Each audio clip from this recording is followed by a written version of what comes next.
We really wanted to do something with our students because they're about to take boards. So we wanted to provide some active learning. And so we bought the supplies and we had them actually make these gel molds, and they put all the different arteries, veins, nerves, muscles. In some instances, they're also ultrasoundable, and they can really learn these items that will be helpful in clinical practice. It'll also be helpful when they take their national certifying exam.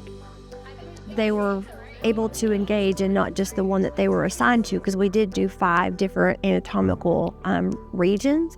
And so they could interact with other students that had made them and say, okay, what's yours? And scan it and say, okay, I can really see the axillary artery or the muscle layers, and they're talking about the abdomen.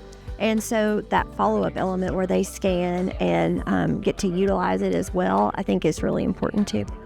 I think unless you keep students engaged, they're not going to keep learning. I think a lot of people can study, and after the exam, they forget it.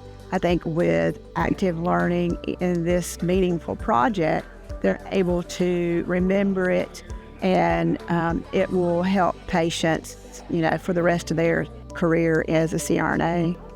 The way that we show that we care about them, that we want to do something that engages them in a way that's more than just reading off a PowerPoint slide or something like that.